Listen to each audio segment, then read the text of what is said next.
মাথায় গুলিবিদ্ধ উসমান হাদির অবস্থা সংকটাপন্ন। বর্তমানে ইনকিলাব মঞ্চের মুখপাত্র রয়েছেন এভার কেয়ার হাসপাতালের নিবিড় পর্যবেক্ষণে। শুক্রবার দুর্বৃত্তদের গুলিতে গুরুতর আহত হন ঢাকা ৮ আসনের সম্ভাব্য স্বতন্ত্র এমপি প্রার্থী। গতকাল দুপুরে রাজধানীর বিজয়নগরে অটোরিকশায় যাওয়ার সময় সন্ত্রাসীরা উসমান হাদির মাথায় গুলি ছোড়ে। এরপর ঢাকা মেডিকেলে জরুরি ভিত্তিতে তার অস্ত্রোপচার করা হয়। চিকিৎসকরা অপারেশনের মাধ্যমে গুলি বের করে আনেন।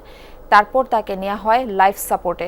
চিকিৎসকরা জানান, অপারেশন চলাকালে হাদির দুবার কার্ডিয়াক অ্যারেস্টের পাশাপাশি প্রচুর রক্তক্ষরণ হয়েছে। পরে ঢাকা মেডিকেলের লাইফ সাপোর্ট থেকে পরিবারের সিদ্ধান্তে ওসমান হাদিকে স্থানান্তর করা হয় এভার কেয়ার হাসপাতালে। বাম দিক দিয়ে ঢুকে ডান দিকে বের হয়ে গেছে বুলেটটা। তো এটা মানে ম্যাসিভ ব্রেন ইনজুরি বলতে যা বোঝায় সেটাই। এবং ব্রেন স্টিম মগজের যে কাণ্ড, সেই কাণ্ডের পাশ দিয়ে বুলেটটা বের হয়ে গেছে, কাণ্ডেরও ইনজুরি হয়েছে। এখন ওনাকে কৃত্রিম শ্বাস প্রশ্বাসের মাধ্যমে ওনাকে আমরা বাঁচিয়ে রাখছি। তবে আসার কথা যেটা, যে সাইন অফ লাইফ যেটা বলে, জীবনের চিহ্ন, এটা ওনার ভেতরে এখনো আছে। ওসমান হাদির সবশেষ অবস্থা জানাতে এভার কেয়ার হাসপাতাল থেকে আমাদের সঙ্গে যুক্ত হচ্ছেন আমাদের সহকর্মী আহমেদ রেজা।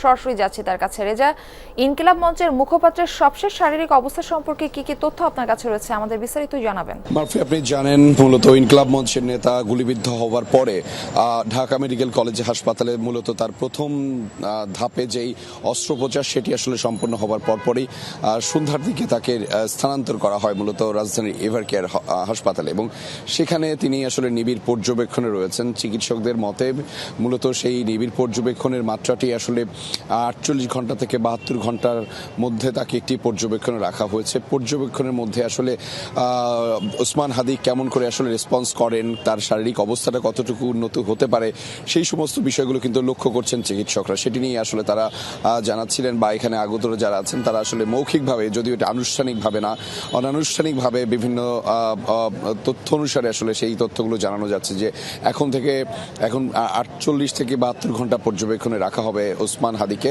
এবং সেই পর্যবেক্ষণের পরই আসলে মূলত বলা যাবে তার যে শারীরিক অবস্থার উন্নতি কতটুকু হলো, কিংবা কি অবস্থায় রয়েছে এবং তিনি আসলে কতটুকু উন্নতি করতে পেরেছেন। তবে এক কথা এখন পর্যন্ত যেটি বলা যায় সেটি, তিনি এখন পর্যন্ত শঙ্কামুক্ত নন অবস্থায় রয়েছেন।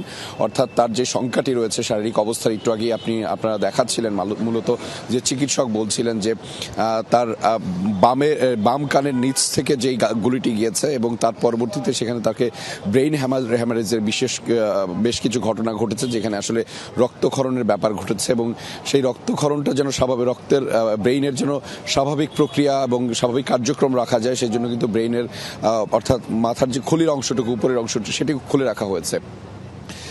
তারপরেই আসলে তাকে স্থানান্তর করা হয়েছিল এভার কেয়ার হসপিটালে, এবং সেখানেই কিন্তু তিনি নিবিড় পর্যবেক্ষণে রয়েছেন এখন পর্যন্ত, এবং সেটি চিকিৎসকদের তথ্যানুসারে এখন পর্যন্ত ঠিক 48 থেকে 72 ঘন্টা একটি পর্যবেক্ষণে থাকবেন তিনি, এবং তারপরই আসলে তার চিকিৎসার ব্যাপারে অন্যান্য বিষয়ে অগ্রগতি থাকলে সেই বিষয়ে সিদ্ধান্ত নেওয়া হবে। এবং ইতিমধ্যে আপনি জানেন যে তার উন্নত চিকিৎসার জন্য প্রধান উপদেষ্টার দপ্তর থেকেও একটি বার্তা দেওয়া হয়েছে যে প্রয়োজনে তাকে বিদেশেও নেওয়া হতে পারে। ফলে সেটিও যদি নেওয়া হয়, সেটি আসলে কখন নেওয়া হবে বা সেরকম কোনো তথ্য আছে কিনা এখন পর্যন্ত, সেটি পরবর্তীতে আপনাদেরকে জানিয়ে দিতে পারবো। মারফি।